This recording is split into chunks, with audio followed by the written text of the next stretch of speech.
Welcome to the Million Pound Mission Podcast. I'm your host, Adam Shively, the PhD, the previously heavy dude, and I'm on a 1 million pound mission. Now, I've personally lost over 100 pounds, and I've applied what I've learned from my own transformation journey to help my hometown clients lose over 35,000 pounds in just 5 years.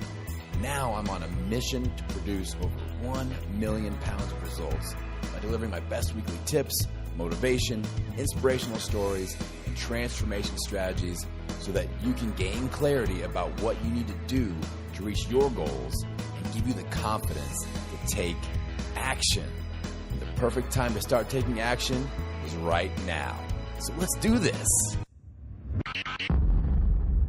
This episode is sponsored by my free 14-day Hello Abs starter course. Just head on over to my website, www.transformationcoach.me, and get signed up for free. I've got a 7-day done-for-you meal plan, 14 days of 10-minute body weight follow-along workouts, and plenty of daily motivation and inspiration to get you going. So head on over to the website, transformationcoach.me, and sign up for free.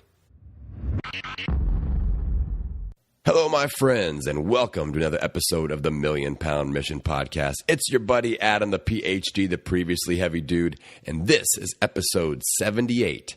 We're overcoming adversity and dominating the game of life with Coach Justin Kavanaugh. Coach Kav brings it for real with this episode. You're going to love his energy. You're going to love his knowledge. He's got such a great story. He's so knowledgeable. He's so experienced. This guy's been involved in almost every aspect of the fitness industry. He's the founder of the Sport and Speed Institute. He was an elite athlete himself.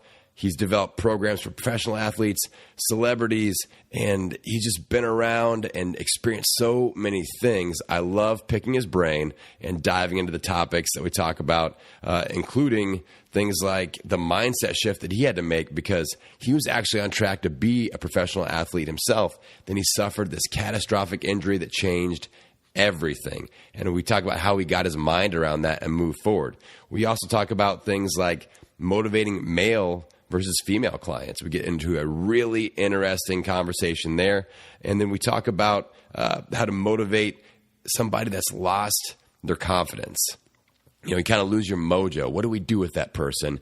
We talk about his new book, Man Up. And we talk about what he would say to somebody if you could just sit him down and really coach him up. If there was somebody that was just in a personal rut, what he would tell them to do so they could take action and move in a positive direction. Now, you guys are going to love this episode, so sit tight and just enjoy episode 78, Overcoming Adversity and Dominating the Game of Life with Coach Justin Kavanaugh. Coach Kav, welcome to the Million Pound Mission Podcast. Man, Adam, thanks for having me. I'm excited. This is going to be good. You guys out there listening, you don't know what you're in for, but you're about ready to get it. So, Coach Kav, I have been researching your information. I first heard you talk on the Growth Now Movement podcast with my friend Justin Shank, and it was an awesome interview. And I'm like, this guy is perfect for my audience. I'm excited to introduce you to them. But I want to kind of talk a little bit about your story. On our show, I talk a lot about facing adversity and dealing with things, being at your best when you can't be at your best, and just focusing on doing what you can do. So I think a great story for you to tell to introduce yourself to my audience would be talking about the path that your life was on leading up to your big injury, and then what happened afterwards and how that changed the direction of your life's path. So if you could dive into that, that would be an awesome introduction. How awesome. Well, thanks for having me, and thanks for letting me start with like the most, tough part of my life, right? Like hit with the negativity in the beginning. But I think that's what's really cool because it tells a good story. A lot of times people are afraid of talking about the stuff that they're going through, but when they get through it, it actually becomes a pretty awesome story as long as they're genuine to who they are. And for me, that's what happened. I was what I thought was on a path to, being a high level athlete and playing at the highest level, going into the NFL. And God had a different plan. And I think we have things that are kind of pivotal moments in our life. And if we keep moving, we'll be able to get through anything. And that's the way I think. And that's kind of what has set me up for where I am today. So, backtrack, I was born and raised in Miami. I was a 5-sport athlete, had the fortunate opportunity to play college ball, and right into my early part of my career, I fell through a roof, 25 feet. Literally stuck the landing like an Olympic athlete, and unfortunately had a thing called gravity take its toll on me. And, L4, L5, T1 completely, broke my back, had multiple herniated disc, major nerve damage. And I think what's really interesting is, I woke up that next morning, not even being able to, talk, because I was such an inflammation that as I was breathing, any deep breath would push back into my spine. And I couldn't even get the words out of my mouth. And when you're sitting there kind of almost handicapped, at least physically, you don't know what to do. And when you don't know what to do, the most important thing is to kind of think and to do something. So, that kind of was a state of what you'd call, like, for me to say this as being a tough guy, as being a man, as basically talk about being in depression, right? When you can't move physically and you don't recognize yourself with who you think you are, right? It's a tough thing. It's a tough place to be in. And I feel that, I was in that tough place, and the way I got out of it was creating a mental, releasing that mental block. So, for me, it was all about, all right, I was identifying myself with being a high caliber athlete, and I did not want to identify myself with being somebody that was, overweight, physically, unable to do what I wanted to do. And then somebody that had all these like limiting beliefs because I wish I was back to where I was. So there was like this huge part of my life, even though it was a small point, it was very impactful, where it was like every single day was a regret, and I couldn't blame it on anybody. And that was very tough for me. So I had to kind of get out of that. And I had to start with, artificially creating something, which was a mental block. I had to get out of that, because when you can't physically move, you have to mentally move. And what I had to do is mentally get out of the place where I was, so I could hopefully allow my physical body to kind of catch up. Because what was happening is mentally I was catching up to where I was physically. And that was chasing a really, really bad, a bad apple. That was a bad mentality. That was an unfortunate state. And unfortunately, what happened is the more you're in it, the harder it is to get out of it. So I learned really quickly that, I have to first move. And if you can't move physically, move mentally. And that is amazing. I'm taking furious notes here, as I always tend to do during my interviews. As I talk a lot about in the transformation process, one thing that just stuck out that you said in the transformation process, I talk about it in basically in 3 phases. And the last phase to kind of solidify your transformation is to redefine your purpose and your identity. And because eventually people who are on a 100-pound weight loss transformation, they run out of weight to lose, and they have to redefine who they are and what motivates them. So you talking about that, just turning that corner and saying, okay, I am not this person anymore. I am going to be this type of person, and making that mental shift, that is so powerful. So, and Adam, you hit the nail right on the head. But it's interesting because as going through these amazing transformations, not only with yourself, but with the people that you've helped, they go through it in stages. And that third stage is like redefining who they are. But when those first 2 stages physically, you can't do anything. And as an athlete, you have to work backwards. You have to redefine who you are before you get to the next level. Because if not, you probably aren't going to have the motivation to even start moving. And I think sometimes people find themselves in such a rut where they have to kind of artificially create movement. So you have to do that in your head. And I think that if you kind of almost work backwards, you're going to get to the same place. But in this case, if you don't have the ability to physically do something, and people say, hey, it's too hard, it's too tough, I'm in such bad shape, it's so much pain, you got to start getting out of these limiting beliefs. Because if you get out of those limiting beliefs, the only thing that's stopping you normally are those barriers. You should be thankful for them, because the bigger the hurdle, the harder that kind of hump that you're going to go over, the more likely that there's going to be something very rewarding on the other end of that. And I think that all too often we get so stuck, in the muck that, we don't realize that if we just make slow movements, that progress is going to be huge. Yeah, and one thing that stuck out to me a couple of months ago, I got to see Mel Robbins speak, and she talked about people projecting things onto other people when they get into tough situations like you're talking about. And she said, if you point the finger of blame at somebody else, just remember there's always three fingers pointing directly right back at you. And so it reminds me of what you just said, where we have to accept some responsibility with our situation. And even though we might be depressed, we might be feeling like the world's coming down on us, it's really, like you said, it's up to us to initiate that momentum. And once we accept that responsibility, we can get moving forward. So let's talk about how you moved forward. So how did you make the transition from being in this depressed state into now where you're working with professional athletes and just growing your brand and having, really amazing success? Well, I mean, I started working with high level athletes. I think that a lot of people, like in my industry, they want to train pro athletes. That's like the goal for them if they're athletic performance coach. It's like if you're in the fat loss or transformational stage, you want to train like the celebrities. I started in that area, which is weird. And I think that everyone's like, they want to go there. And I think that's the riskiest place to start. Because if you think about it, at 17, 18, 19 years old, I was training, celebrities and, first round draft picks and high level professional athletes. At that age, I mean, no one's going to argue this. I probably have a huge ego and I don't know what the heck I'm doing. So that's a very, very vulnerable place to begin. I think that everyone wants to start there. I think you should start in the opposite way and work your way into the type of people that you want to work with.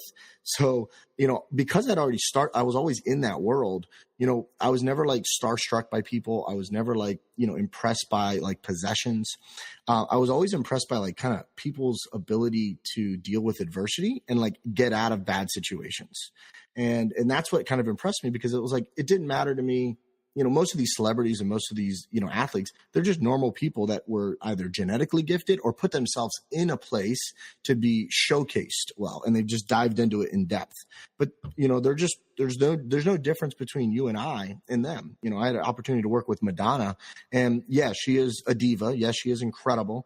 But I mean, she had some of the same problems that everybody else is. I remember the only thing that happened in our relationship that actually took us from zero to actually somewhat of a personal relationship is one day she came in and, the AC in her house wasn't working. And she's going through the same problems that we are. It was hot as heck in Miami. And she was just pissed off because, she was going to be without AC for a little bit. And it's like, those are the same problems that everybody else deals with.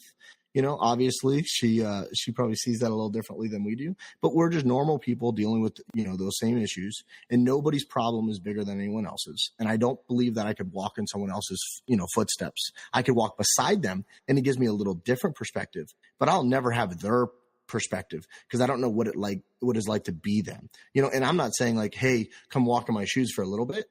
I don't think you could ever do that, because even if I did, I'm taking a step out and I have the chance to step away.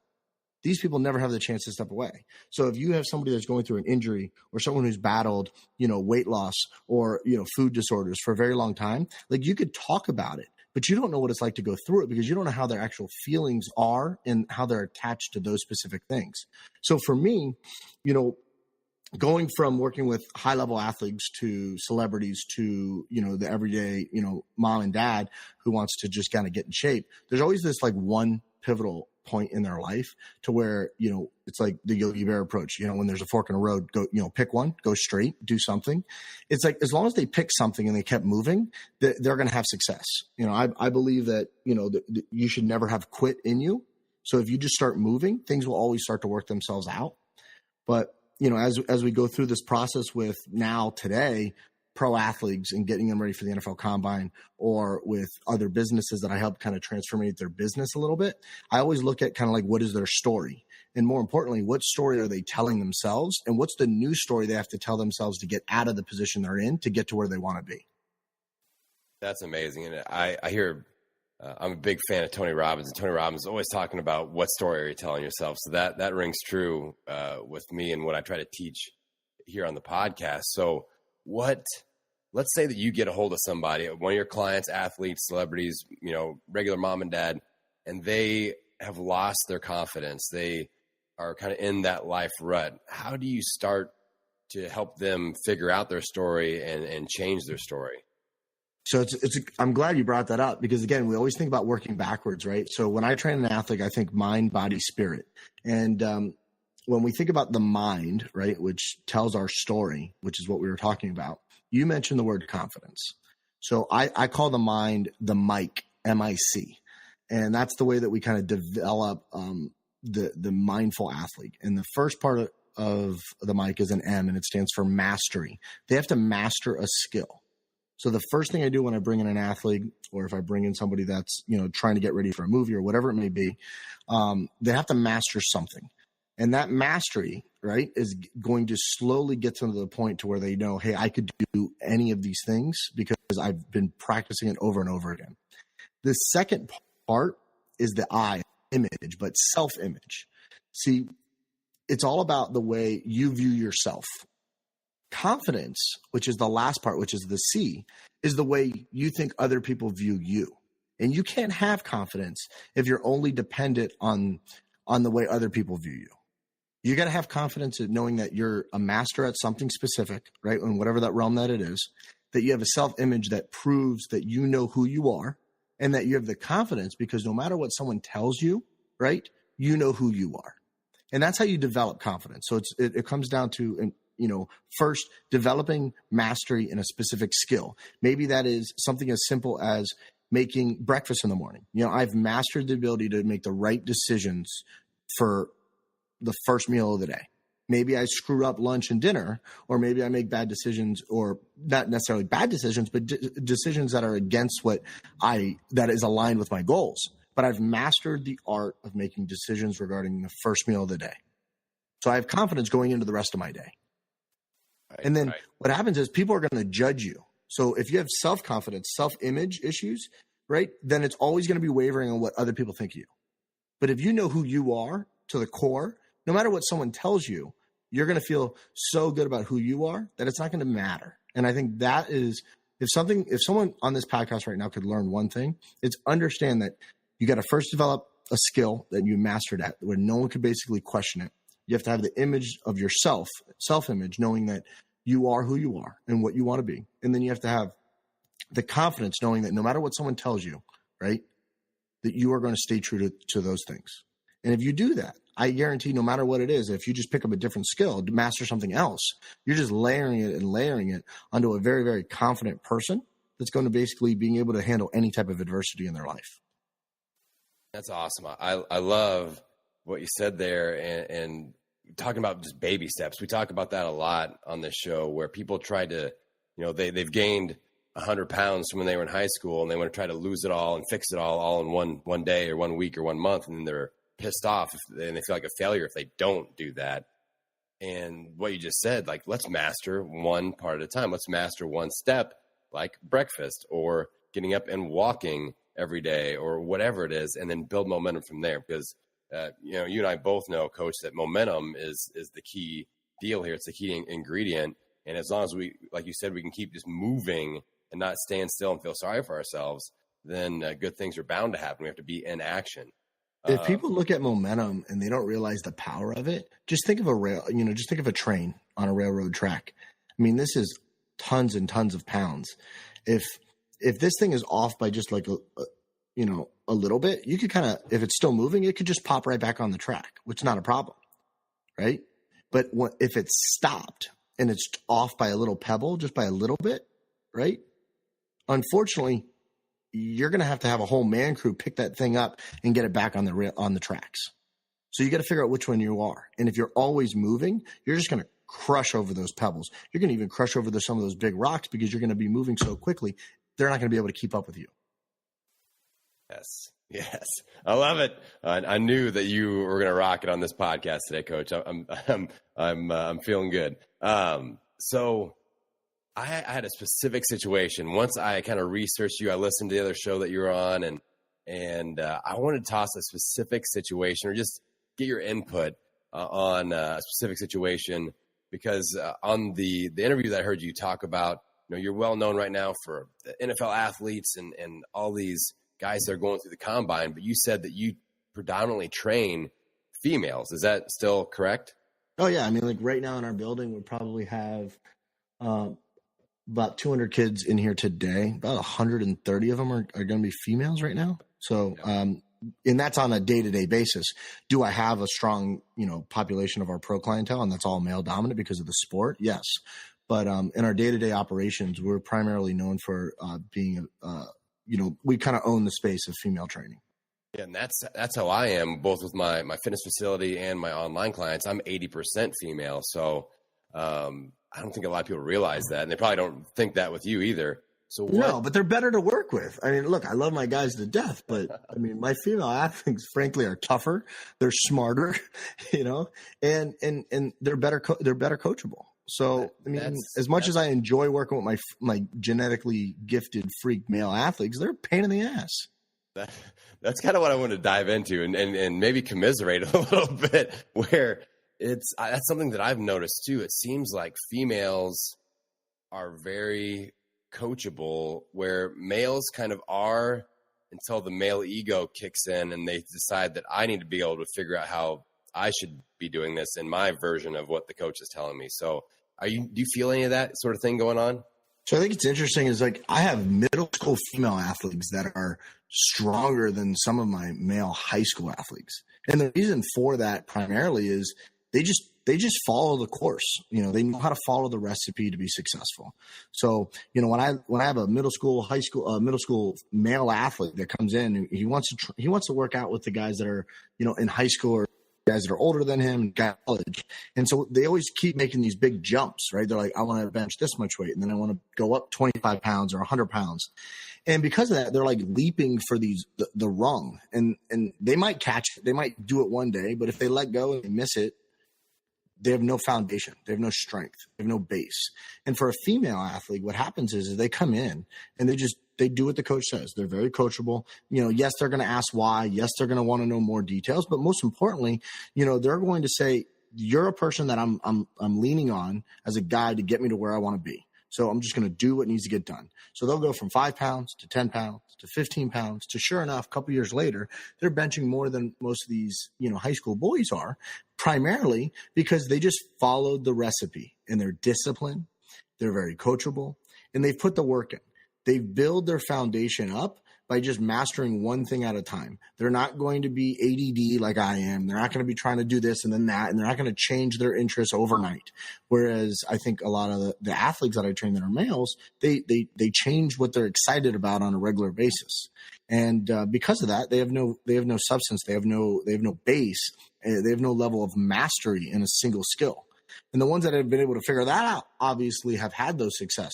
But the reason why the male athletes are different than their female counterparts, in my opinion, is just because, the girls are more disciplined, and they're easily coached. And it's those things that are going to get them to the next level, is the fact that they have a strong base. So when they start adding new skill acquisition, they're all of a sudden picking things up a little bit quicker, and they're better students of the game than a lot of their male counterparts. That's super interesting, because I just see the same exact patterns with my male versus female clients. So what would you suggest? Like, if there's a guy that just had an aha moment that's listening to this, like, damn, I'm that guy. What would you say? Is it just about kind of just making the decision to give up control to a coach or somebody that's where we want to get to? Or what would you say that person, what do they need to do? Yeah. So it's so interesting you brought that word up. You said control. See, I believe you should control the controllables. Anything outside of that, you shouldn't stress about. However, control is what gives you the confidence, right? Things that are in your control that you can manage and manipulate and get to the next level or do whatever you have to do, you feel good about it. It's just like driving the car. Like, nobody has anxiety as they're driving themselves, but the people fear being in the passenger seat, right? And I think that for a male, I wouldn't say it's not about giving up control. It's about gaining more control back. And that's the reason why I think a lot of the female athletes have more success in this process, is because what they do is they have control over who they choose as the coach. They have control over maybe when they show up, and then they leave it in the hands of the person that's the expert to get them to gain success. But as a male, they think that being in control is about controlling everything, and that they're micromanaging everything. And by micromanaging all of those things, that actually hurts them. They're in less control. So in order to gain the control back, my recommendation is find somebody that's better at something than you, that is proven to have success with somebody like you in that situation, to allow for them to create a course or a map, so to speak, to get you to where you want to be. And that is actually gaining control back, because now you're putting the right people in the driver's seats. Right. So you kind of almost view yourself as the CEO of your transformation or your training regimen or your body or your health, and you're just appointing the right people. So that's the way that guys, all guys want to be the CEO, right? I mean, that's our male ego at its finest. So maybe that's the mindset that we need to take in order to get over that hurdle that seems to be holding a lot of us back. I'll give you a great example, Adam. I love food. I love to eat, and I go to some of the nicest restaurants with my wife, and we're a very healthy family. Like, she eats all organic. She cooks her own food. I mean, she freaking, grows her own herbs and stuff. And it's like, I love that. Right. But for me, it's not that big of a deal, because I'm in that lifestyle on a day-to-day basis. Right. I'm in the fitness and health world. So to me, it's less to be in that kind of like, foo-foo world, because it's like, I understand life is going to get the best of you. But so here's what I do. I have a private chef that cooks meals for me, and he delivers it to my gym. Because if he delivered it to my house, it would create a hurdle for me to actually grab that lunchbox and take it to work. So he delivers it to my place of work every single day. And I've had the same freaking chef for, I think, almost 10 years now. It's 8 or 9 years. So he knows what I like to eat. He changes it to the season the minute I start to get bored. But now all of a sudden it's taking those decisions out of the equation to allow me to do the other things that are taxing and are of an energy suck. The decisions that are hard for me are probably making not necessarily, the good and bad decision for food, but because it's so easy. There's no difference between going to the supermarket and buying good food versus bad food. There's no difference. It was just a decision. So it's just as hard. So I'm taking the things that are hard for me away by making that choice be determined by somebody who is an expert at what they do. And that's why I think female athletes get it, is because what they've done is they've put the choice, right, on somebody who's an expert at what they're doing. And that allows them to move faster than most males. Yeah, I see that 100%. And that's just, it blows my mind when I started researching your story and the way you teach people, that there's so many parallels. I think a lot of people that get into the fitness world feel like there's, you do one thing or do the other. You train the athletes, you train the mom and dads that are trying to get healthier, but there's so many parallels. I just find it fascinating. And it feels kind of good too. I'm like, all right, this is there are just situations that pop up across the board that need to be addressed and fixed. And I feel like the way you coach people and the way I coach people with that mental component, it's the unsexy thing to talk about or think about, because people just be like, well, I should just be on a better nutrition program, or I should just be doing this exercise and it's going to make me faster.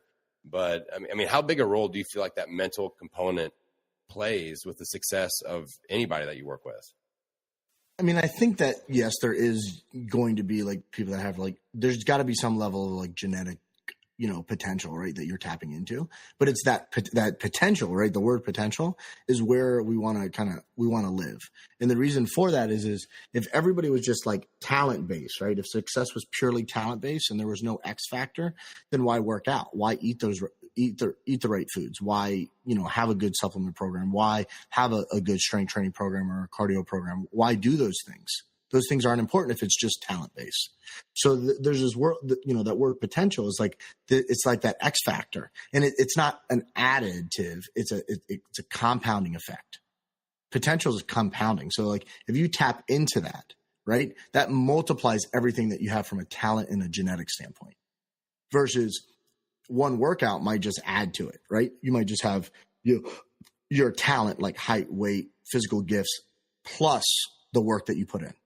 But the potential side of things it's the X factor. So it's your genetic gifts. It's the fact that maybe you metabolize things, better than somebody else for whatever your goals are, or you're better at long distance running if you want to be a marathon person, or you're better at sprint work if you want to be an explosive athlete. So maybe that is your genetic gift. That's the trait that you were given.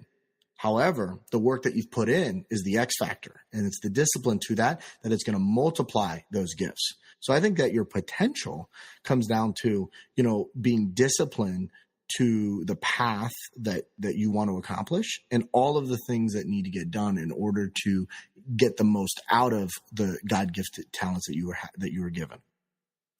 Yeah, I'm glad that you brought up just the natural gifts, and I feel that so many people put this unnecessary pressure on themselves, in my field with the transformations, where they feel like, oh, my friend lost 50 pounds and I need to lose 50 pounds, but I've only lost 25 and we're doing the same program. So why is that? And they just heap all this negativity on themselves as to not being there yet, and falling into this negative cycle of the thought process that just brings them down even worse. And eventually they crash and burn and give up. So I feel like everybody does have those genetic gifts. Some people, have a faster metabolism. Some people have naturally lower body fat. And if we can just focus on, like you said, our own gifts, our own potential, and then just putting work behind that to make it happen, that's the real focus point. And, use other people for motivation, but they're not the standard that we measure ourselves up to. So I'm glad that you said that. Yeah, it's the same thing like with growing up, right? Like I grew up in an area in Miami where, my blue collar family, right? My mom's a teacher, my dad's a firefighter. And I had friends that had a bunch of really, really nice things, and I had friends that had nothing. And I think I was a spoiled brat. Why? Because we didn't look at other people's money, right? So when you don't realize what you have or you don't have until you start viewing and looking at other people. So yes, they're good for maybe motivation. Yes, they're good for a little bit of inspiration, but that can't be your sole drive. The drive needs to be for you to better yourself. And when you do that, you realize like how much better would you feel if forget the 100 pounds, right?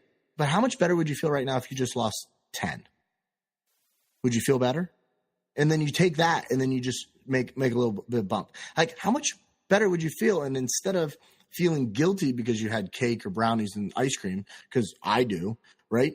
But if you said, I deserve that because I have, a good nutritional program on a regular basis 90% of the time. Instead of feeling guilty about these things, you feel great about them because you've earned it. So it's just making these small improvements that changes everything. And that's also like the way that you set it up in your brain. Like we're going back to like the mental side of things, right? It's like, I don't want you to feel guilty. I want you to enjoy that process. And the only way you can do that is if you know with confidence that you've been doing the majority of the things that are in your control the right way from the get-go. Yes. Yeah. So I know that you and I could vibe on this topic for like hours because it's just so deep and so needed. It needs to be talked about. But I want to make sure that we make some time to talk about a couple of things that you've got going on that I definitely want to make sure my audience knows about. The first one is your book, Man Up. So let's talk about that and what brought that book about and where people can get it and all that good stuff. Well, thanks for bringing that up. So Man Up did really well. It did hit the bestseller list. And it was a super exciting journey just to kind of write it, both with, people internally on the staff and then also, giving it out to my clients and people. I thought it was pretty cool. But what was really neat about the whole thing is it literally is what would be a come to Jesus meeting with me and an athlete for an hour. Like if an athlete came to me and said, hey, I haven't been able to achieve the goals that I wanted to, and they're a little frustrated. And I had to kind of just have a real sit down with them and say point blank, being very honest with each other. Here's where you are. Here's where you want to be. And here's why you haven't had the success that you think you wanted because you haven't done these things. And I lay out basically the 5 areas to prove for their athletic success in their journey. And I gave them basically a map. And then there's just stories in between there, kind of what lays that out. Right. And we break it down in these 5 areas. So balance, accountability, lust, love, and then sacrifice. So balance is all about strategic priorities. Accountability is all about making sure that you do the stuff that's, in your priorities, right? Lust, right, is basically that early part of the motivation, right? So for me and for a lot of other people, maybe when you first started working out, it was to look better and feel good about, looking in the mirror because you wanted someone else to look at you differently. Love is because, you realize like you care more about, long-term health than you do about maybe the way other people perceive you. Sacrifice is all about like all of those things that we talked about from the beginning about balance and priorities. It's about understanding that at everything that you do, there's going to be a sacrifice and there's going to be a price to pay. But if you pay that price, it's going to be so much rewarding at the end. So that's basically what the book is all about. And the goal is to basically take an athlete through, their journey and show them the map in order for them to be a little bit more successful than without it. And it's kind of fun because, we have a lot of females in the building, and I got a lot of grief for the name of the book, but it is geared toward male dominant athletes. And we had a lot of females that basically, are kind of taking that on, and they're even turning it around to guys and being like, hey, man up, because they talk a good game, but they don't act a good game. And I think that, we could all take into that. It's been a fun one for my wife to point out on a regular basis whenever I don't have certain things in order. But I think those are always enjoyable moments. So it's something I have a lot of pride in. And as you look into like February, we're doing, a seminar called Professional Power, right? Which is, we're not calling it a women's speaking event or anything like that because it's co-ed, but the panel, the speakers that are on there are, in my opinion, some of the best female leaders in the industry, from sports to fitness to fat loss to the Instagram experts to the top nutritionists in the world. And we're bringing in the best female coaches that have been, the inspiration to a lot of other people kind of getting started, as well as a lot of the women that you've never even heard of, the ones that are, that have, boots on the ground, their hand in the dirt, working their tails off in the gym, that they're not online, but they're great at what they do. And we're bringing them in to give a seminar that is just driven off of kind of like, women in the profession of sports and fitness. And we're super excited about that. And that probably wouldn't have been as impactful if it was coming from, a female wanting to put that on. It's coming from a guy like myself that has a strong name in the industry, but that also is very, male dominated in his persona regarding, sports performance.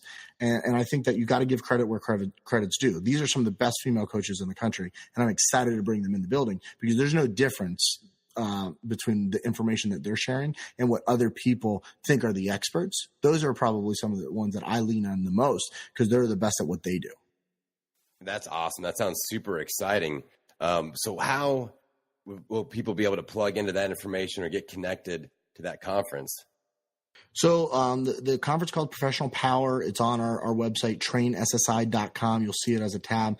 But I'd say the best way to connect with me and probably just follow along with like what's going on daily is my Instagram more than anything. It's just Coach Kav. And I know you'll link that up, so I appreciate it.